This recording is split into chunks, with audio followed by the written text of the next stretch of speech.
Morning. Nice to see you all again. I'm going to start with another story from childhood. So when I was about 10 or 11 years old, I hit a wiffle ball through the kitchen window at my dad's house from the backyard. I was out there with him on a warm evening just taking some swings, and obviously breaking a window wasn't my goal, and it's not like I purposefully do it, and I certainly didn't think that I could do it with a plastic ball and bat. I froze, gaping at the almost perfect circular hole in the window. My disbelief transitioned then to fear as my eyes floated over to my dad's back. He was turned around, staring at the same thing I was. I couldn't see his face, and understandably I was now petrified. Oh God, I thought, Pop's gonna freak. He turned slowly, mouth hanging open in a shape kind of similar to that hole I'd just made. But to my relief, instead of screaming at me, he said, now here's where you get to learn my childhood nickname. He said, "Wow, Sarah Bear, we gotta get you on a softball team." So we did. In high school, I was a three-sport athlete. Field hockey in the fall, which was okay, but I didn't love it.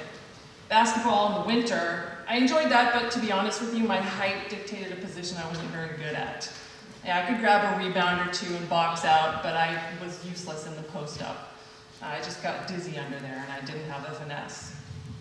Softball, though, softball was my thing. I made varsity as a freshman, and that was a huge honor for me, obviously. I'd be playing alongside some of the coolest and most skilled young women in my high school, mostly juniors and seniors, and it felt really good to be seen as talented enough to take the field with them at such a young age. And it didn't take long to match that wiffle ball moment. In our first game that spring, I stepped up to the plate with the bases loaded. I can't remember how many pitches I took, whether I watched a few go by or just jumped all over the first ball I saw. But I know the swing didn't feel like much of anything. No uncomfortable reverberation in the grip, no struggle in the back or the legs. It was one of those Zen sports moments, like water, perfectly fluid, perfectly smooth. What I do remember, though, is the way the right fielder's back looked as it got smaller and smaller, heading toward the woods as I approached second base. And then I remember shifting my frantic gaze toward my coach at third, who was swinging her arm wildly in a windmill motion, telling me to get my butt home. I crossed the plate to a crowd of my teammates, banging on the helmet, celebrating a grand slam. And that was my first at-bat in my high school career. I felt like a superstar. And for me, the next 4 years were a lot of the same. I played third base. At the time, I had a rocket for an arm, fit in well with those teammates, and learned the intricate elements of the game at the varsity level really quickly. I continued to excel. In my junior year, I batted .510, which is insane and almost impossible to believe, but I swear I maintained that average for about a month. It was just easy for me.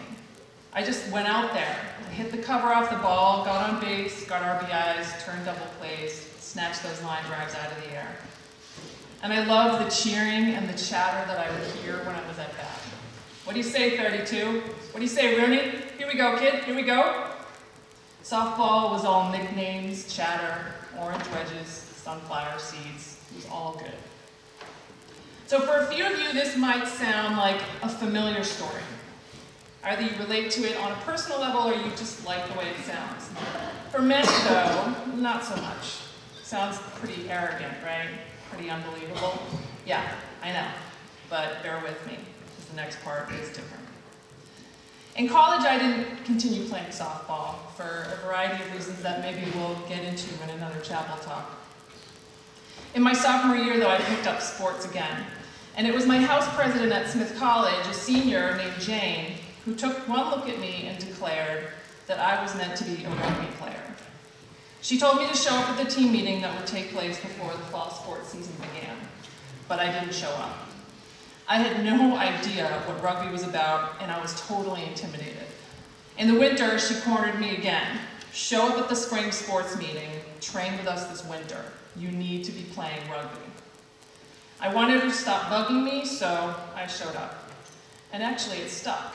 Before long, I was working out with the team, at indoors and prepping for the upcoming spring season. Now, rugby is absolute chaos when you're new to it. While American football is a descendant of the sport, there are several significant differences. The play is continuous. There's no stopping after a tackle. Instead, there's either a ruck, which means the player with the ball goes to the ground, or a maul, which means the play stays up. And then after that, the teams battle for possession from there.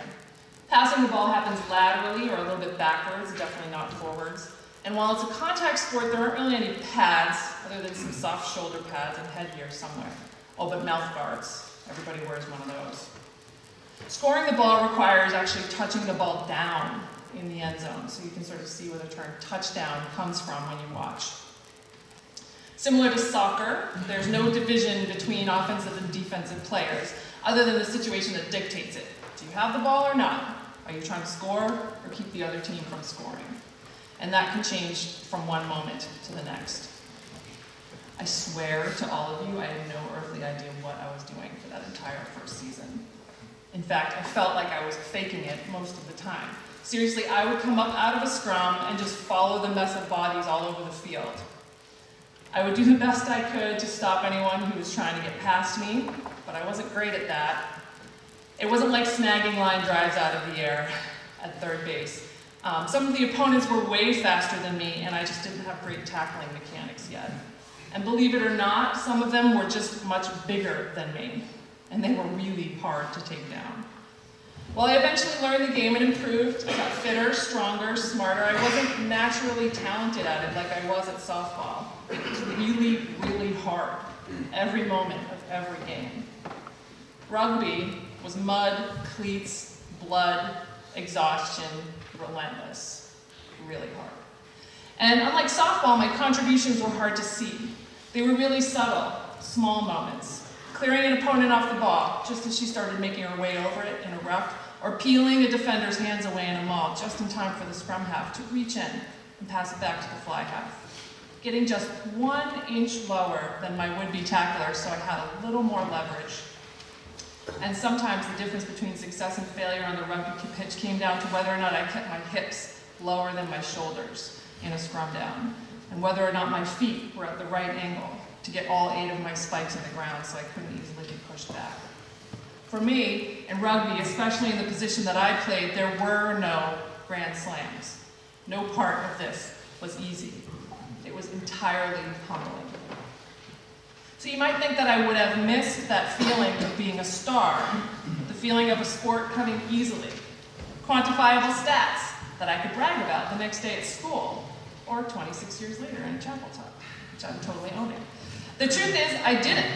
I really began to identify with this new sport, and that was aided greatly by the fact that my team became my family. Our bonds were strong, our parties were fun, and we won a lot of our games. We had songs and cheers in rugby too, but it wasn't about individuals. They were more group-oriented. I helped write a cheer that the team still does today, this many years later. I'll tell you that it involved the words pillage and burn, a little violent, but let's be honest, that kind of bravado is important in intense team competition. More than that, though, I loved the way it felt to work that hard. After a good game, I'd feel like I'd been run over by a freight train. My back would ache, my legs would burn, my skin would hurt in all the places I was struck by cleats, or just from the abrasions that come from the grind. Ruptured eardrums, black eyes, separated shoulders, broken fingers. That was pretty standard for me. The more I hurt, the harder I would know I had played. It was a source of pride. Sure, you could see my cuts and bruises, and I might even get my hands on the ball and score every now and again. But when it came down to it, only I would know whether I had had a good game. After college, I kept on playing. I joined Beantown Women's Rugby Club in Boston. Now, this team had some superstars on it. Women who were much older, faster, stronger, experienced. National team players who had been on World Cup winning teams. Women who had accomplished the equivalent of a Grand Slam on a regular basis. So for me, it was another opportunity to do something that I was totally intimidated by, and another opportunity to feel like I didn't have a clue. And they schooled me for a couple of years. I played on the B side, which is kind of like the equivalent of the JV. And I would watch the stars on the A side play when my game was over. I was a tackle dummy at practice, last in line at the squat rack in the gym, and I usually ended up with the equipment in my car. Smelly, dirty ruck pads, giant mesh ball bags. The life of a rookie. And even when I made my way to the starting lineup on the A side a couple years later, it was about humility, not highlights. Hard work, not home runs. And that mentality was captured in our songs and cheers. There was a little more frontal lobe development involved in that routine than in college. No pillaging and burning. Every time we stepped to the pitch, we would do a cheer that ended with the phrase, "Go forward, support." Go forward, support. There are no better 3 words in the English language that could capture the essence of rugby, and particularly the way I felt about it. But sometimes going forward means moving on. After about 9 years of living, breathing, and devouring rugby, I made the choice to walk away from the sport. I was finishing up my master's degree, and while I managed to get through my career without any major injuries, which only means I didn't have to have surgery, my body was starting to really feel the effects. More than that, I started to feel like rugby was pulling me away from my work, which at the time was graduate school. Being totally honest with myself, I knew I wanted to spend more time writing and researching than training, traveling, taking ice baths in hotel bathrooms, and then repeating the whole thing over again the next weekend. But leaving was hard, I won't lie. When it was over, though, I discovered that rugby had trained me for more than just rugby. It turned out the quiet, day-to-day, unflashy, hard work that it would take to research and write my graduate thesis was a lot like the work I did on the pitch. Hours and hours in the library, extra time with my professors, revision after revision, a comma here, an additional piece of info there. All of this led to something that I could hand in with pride. My work was a product of an effort that only I knew, and I was proud of it, and I still am today. So what's the point in telling you all this? I'm not here to tell you that being a quiet and steady presence on the playing field is better than being a star. If you're a star, good on you. Keep working hard. Be the best you can be. That's awesome.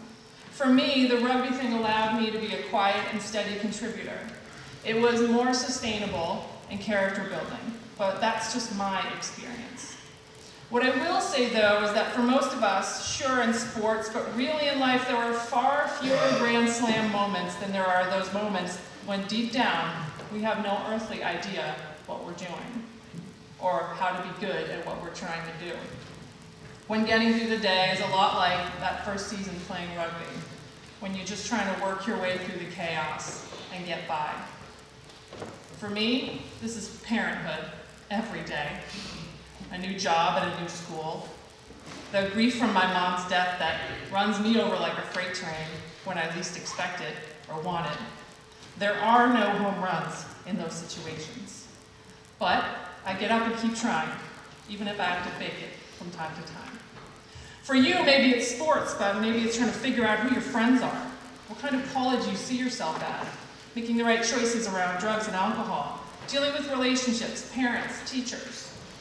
It may look to you like everyone around you is stepping up to the plate and launching the ball over the right fielder's head with the bases loaded, but the truth is, they're probably coming up out of some kind of breakdown, wondering where the heck to go next. And they're probably looking at you and thinking the same thing you're thinking about them. And there's nothing wrong with craving recognition. We all do. And there may be some days when you get a lot of chatter that boosts your confidence and keeps you going. And you may hit a grand slam or two on days like this. When things get intense, you may need to fire yourself up, figuratively pillage and burn a little. But most of the time, and trust me, this is something that you'll learn for yourselves as you move into your adulthood, it won't feel like that.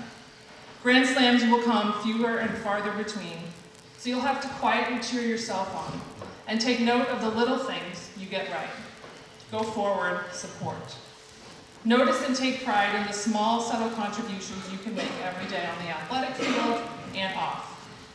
And one last thing, be careful with those wiffle balls. Stay away from windows. Thank you.